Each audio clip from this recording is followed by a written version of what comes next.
Sang penebus, juru selamat, Kau telah lahir ke dunia. Surga bumi menyembahmu, menantikan kedatanganmu. Kemuliaan Kristus Sang Raja, layakkan ku dan urapiku. Kaulah Mesias, Kaulah Mesias. Firman yang hidup telah jadi manusia. Kaulah Mesias, Kaulah Mesias. Bukti terbesar kasih-Mu bagi dunia.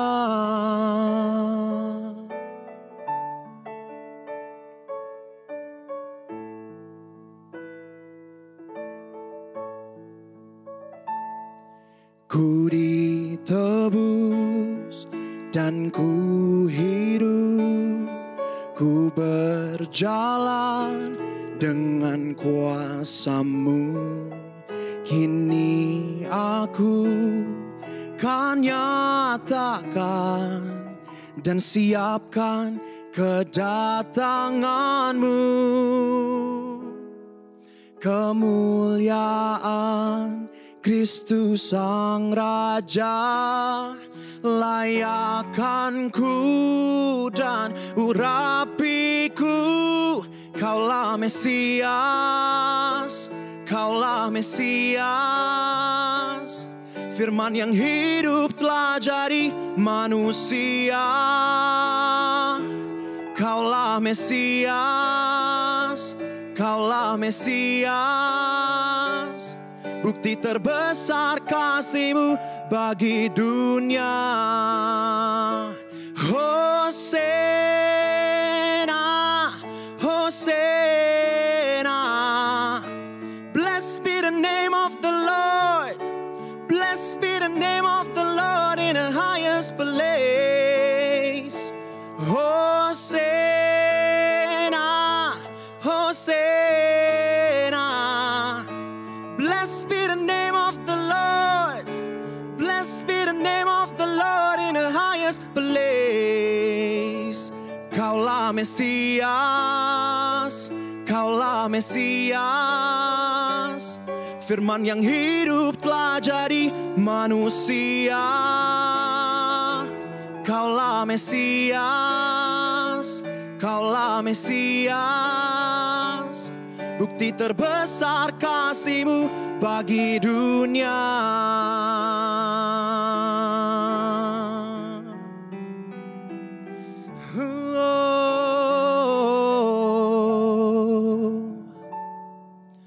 Layak dipuji, disembah, Kaulah yang bertata, dulu, sekarang, dan selamanya.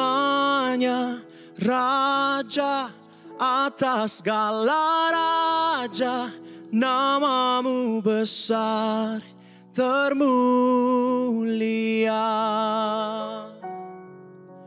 Layak dipuji, disembah, Kaulah yang bertata, dulu, sekarang, dan selamanya. Raja atas segala raja, nama-Mu besar termulia.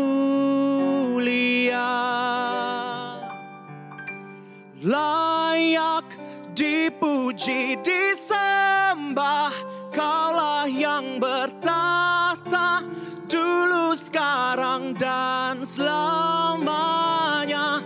Raja atas segala raja, nama-Mu besar termulia. Nama-Mu besar termulia.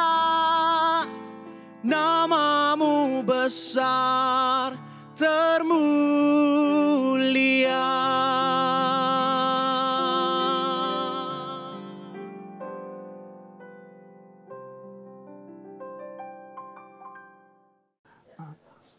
Syukur itu sudah di atas semuanya. Nggak mungkin kamu bersyukur kalau kamu nggak. Nah puncak sebenarnya itu deklarasi luar biasa. Ya saya harap saudara kita bukan sekedar kayak apa ya. Ya ibadah agamawi bukan. Kita ngerti banget. Kita ngerti banget semua yang kita nyanyikan ya. Itu menguntungkan kita. Nah, saudara sudah dapat pengajaran yang bagus minggu lalu. Nah hari ini cuma mempertebal kembali semuanya ya. Setiap hari selagi kita bernafas kita terus harus diisi ya. Kita harus diisi. Kalau saya kasih judul hari ini investasi Tuhan. Kalau saya bilang investasi saja. Apa yang saudara tangkap, apa yang saudara bisa jelaskan? Kira-kira hubungannya cuma dengan apa? Usaha, bisnis saudara, kayak investasi di rumah, di apa aja. Cuman itu, jadi kita membatasi itu cuma sampai di benda gitu. Dalam frame-nya Alkitab, Tuhan punya investasi, bukan alam semesta ini. Investasi Tuhan itu saudara dan saya. Mungkin saudara goyang sedikit. Gak apa-apa. Statement ini gak berubah. Kita investasinya Tuhan. Coba pikirkan. Selain Tuhan ada gak yang mau mati buat kita untuk yang kacau, yang hancur ini. Kenapa kira-kira dia buat itu? Karena kita investasinya. Nah tapi dalam perjalanan hidup kita bolong banyak hal, kita stres, kita semuanya. Bukan yang gagal itu penerimaan kita. Kita perlu diperkaya setiap hari dengan firman untuk lihat sungguh-sungguh siapa kita. Nah salah satu kenyataan dari investasi itu bukan cuma omong-omong apa yang firman bilang. Tapi ini. Dia tinggal di dalam kita, berarti penting banget. Roh Kudus tinggal di dalam kita, itu penting banget. Jadi kalau bilang gini, Bapa Yesus itu dimanifestasikan dalam satu yang namanya Roh Kudus dan dia tinggal di dalam kita. Sebelum Yesus naik ke sorga, dia ngomong satu hal ini, lebih baik aku pergi. Itu Yesus yang adalah Tuhan dia ngomong. Sebab dia yang akan datang, dia lebih dari saya.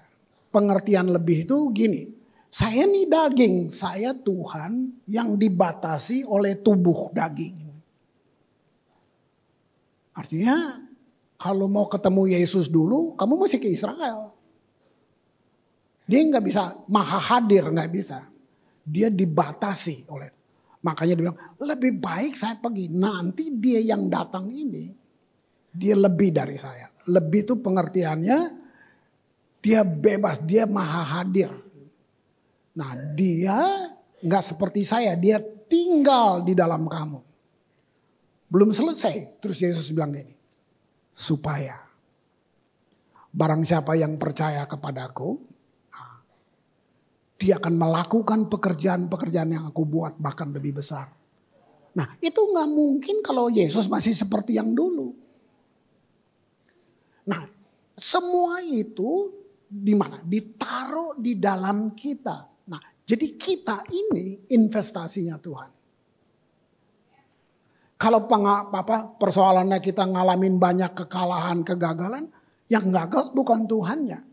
Kitanya yang belum benar-benar melekat dengan sumber itu. Nah itu.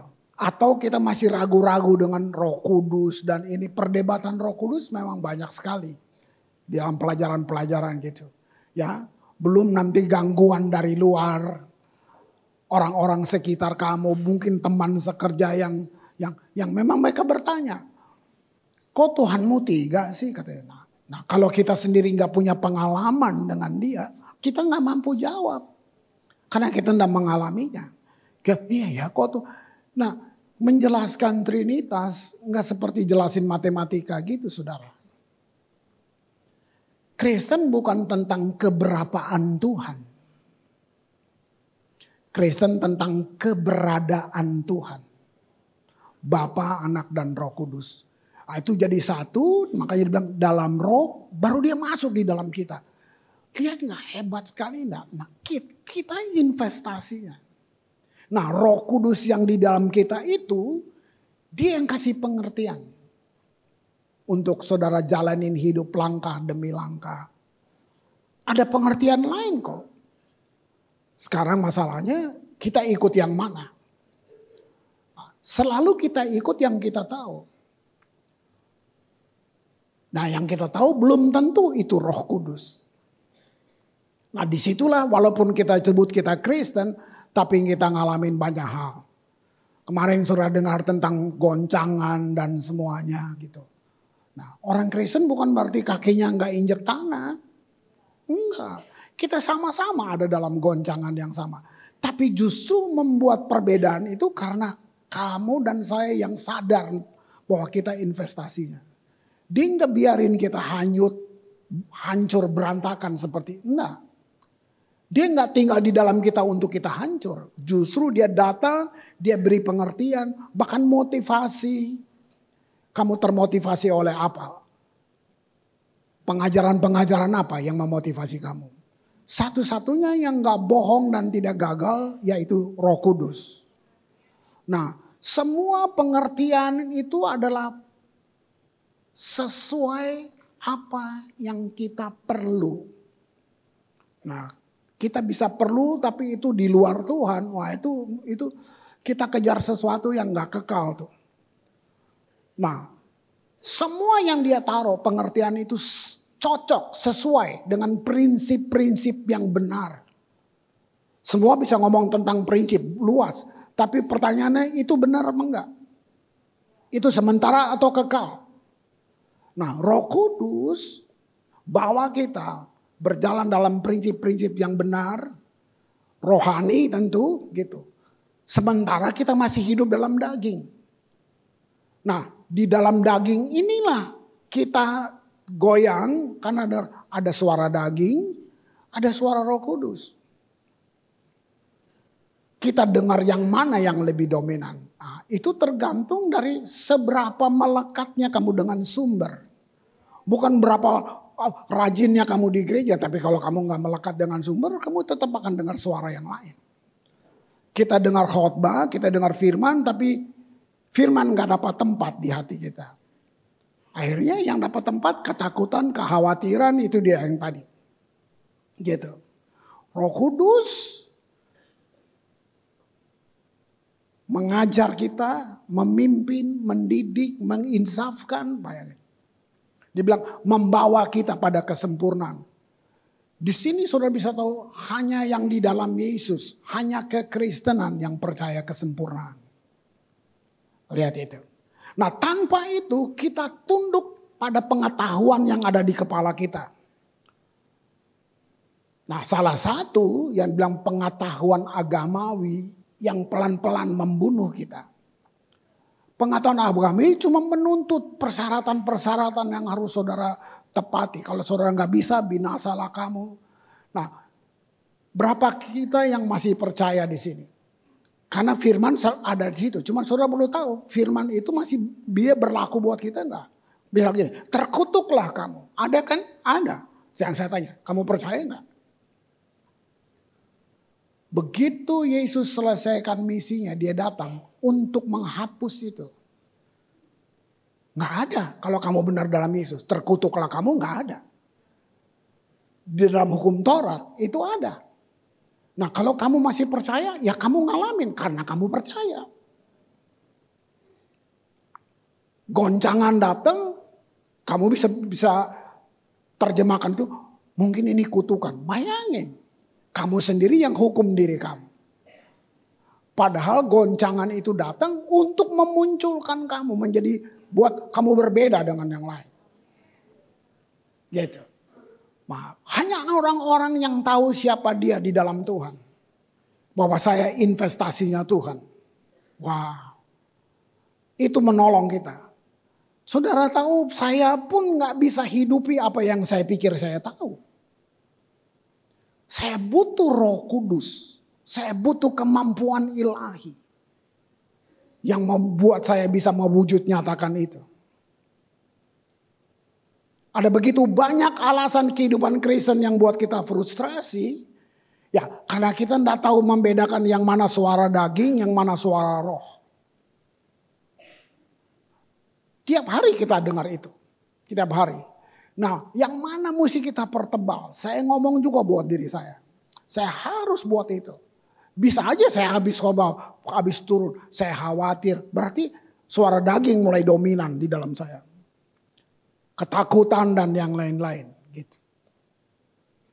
Ini penting banget gitu. Roh Kudus mengekspos siapa kita justru melalui goncangan. Nah, disitulah kita jadi tontonan.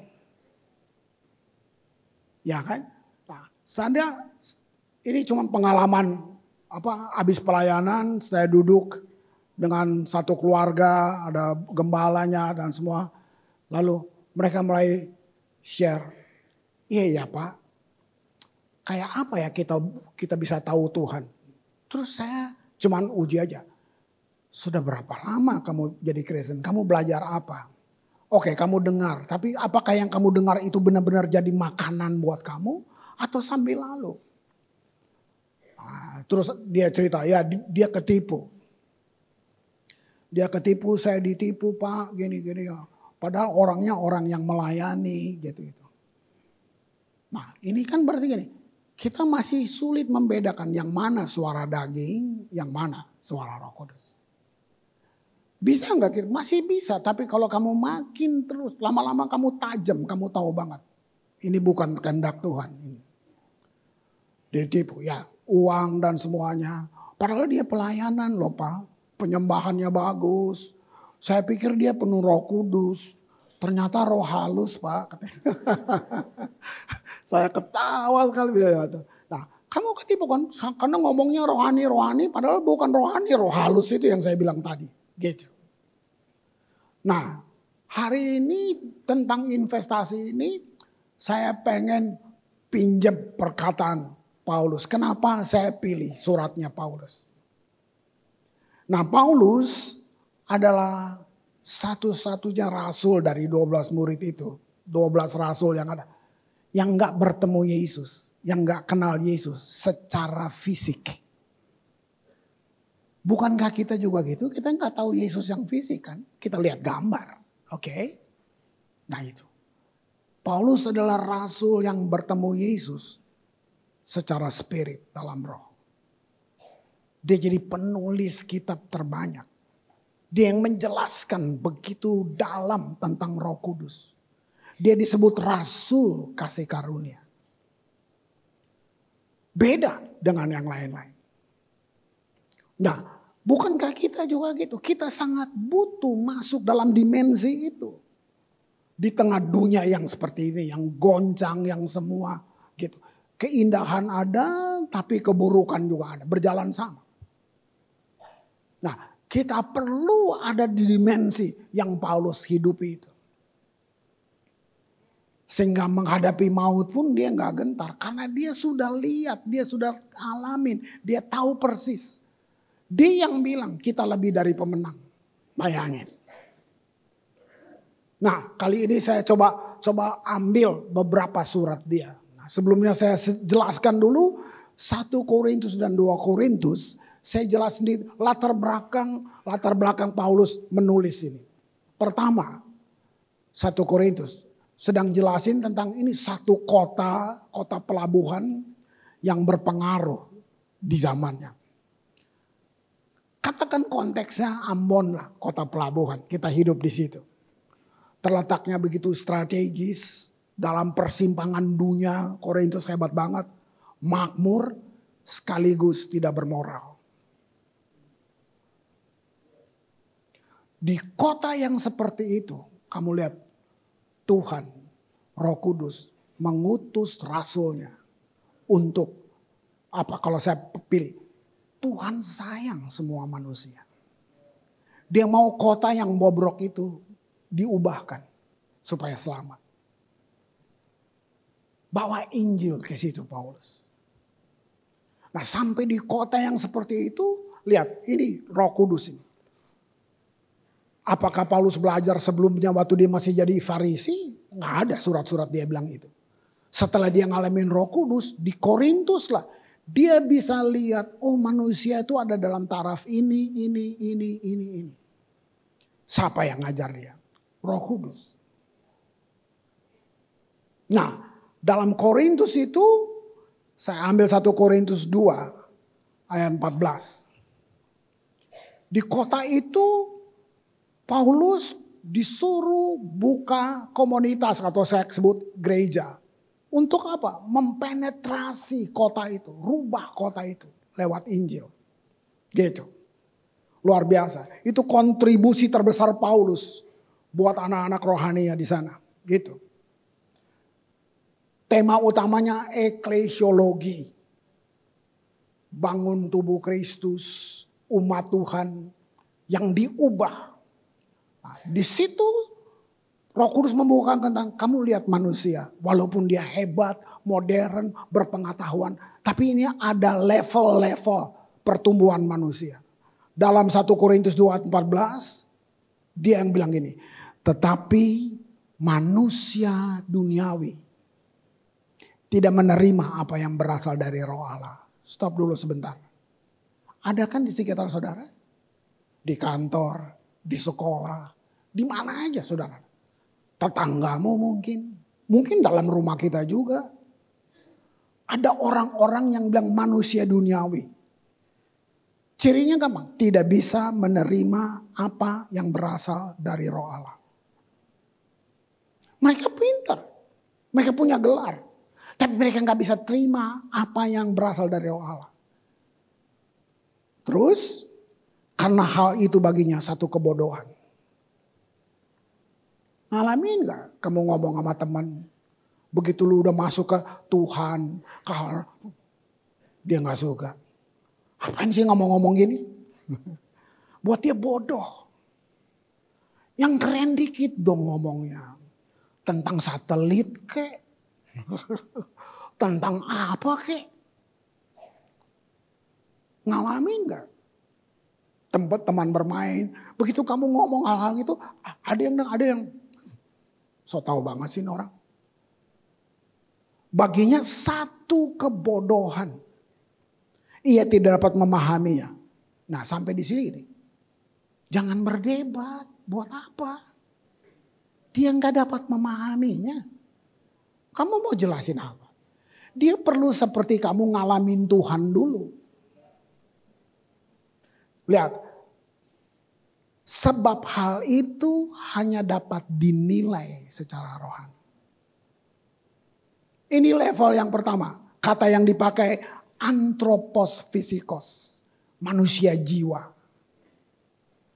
Jiwa hanya sampai di jiwa. Jiwa gak bisa masuk ke dalam roh.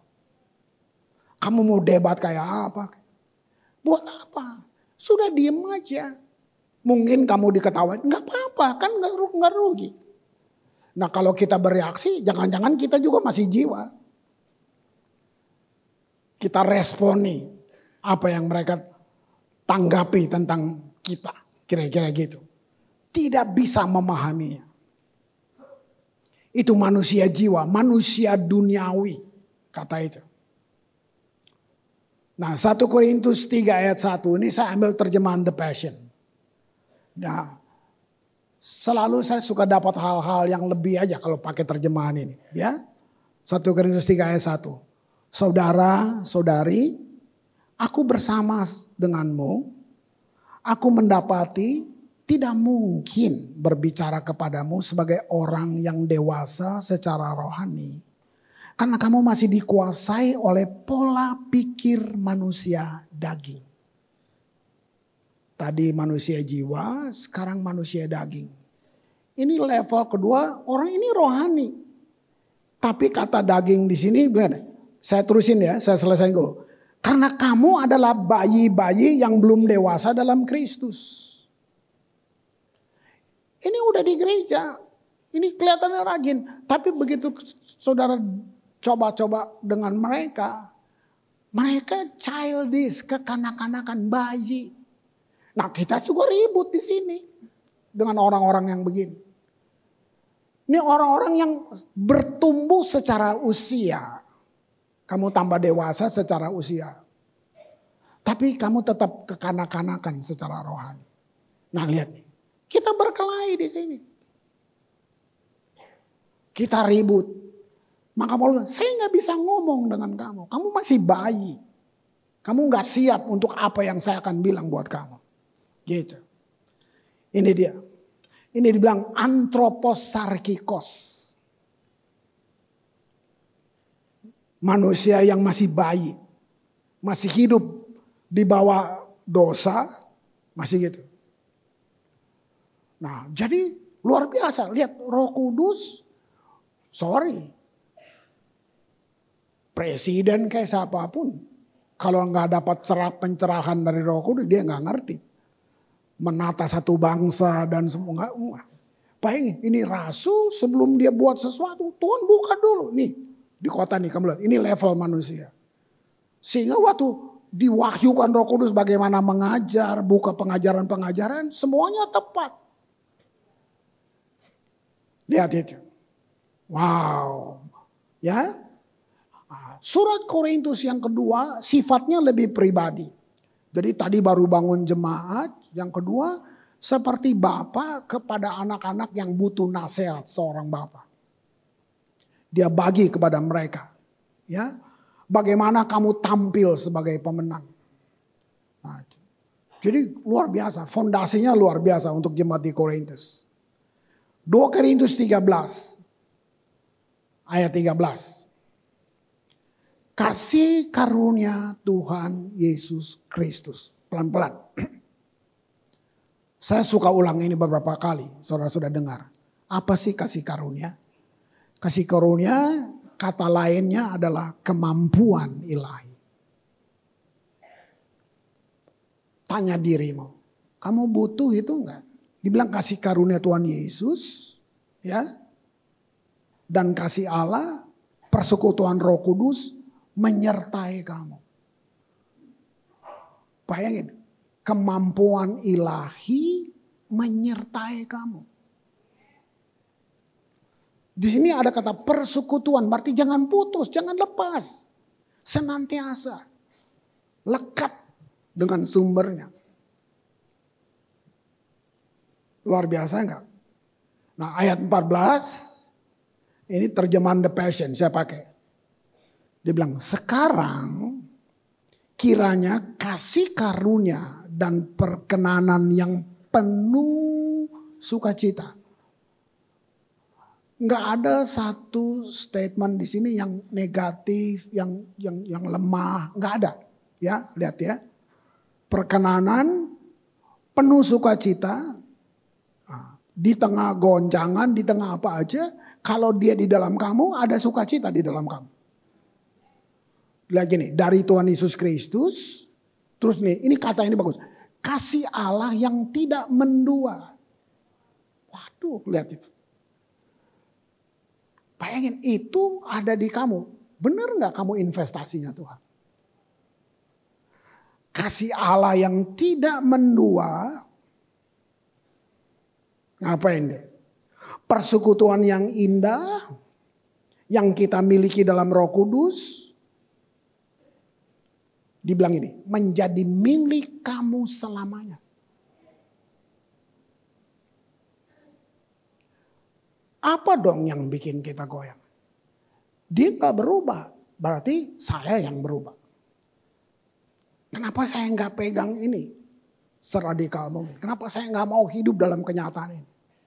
Kenapa saya lebih gampang tertipu atau saya terima semua informasi di luar yang gak kekal yang... Coba lihat. Berita katakan akan terjadi ini. Kamu mau pegang itu atau kamu pegang firman? Ya kan? Fakta medis misalnya bilang, kamu baru 2 minggu lalu kita baru dengar. Ya, Billy khotbah di sini. Fakta medis tentukan mati. Itu nggak bohong. Bayangin, perlu sekolah berapa belas tahun untuk bisa bilang orang lu mati. Nah, itu kan nggak main-main. Itu fakta kan? Kok nggak mati? Nah ini lihat itu. Wow, ya. Dia milik kamu selamanya. Ini cuma tentang bagaimana kita melatihnya. Bagaimana kita melatih, terus melatihnya.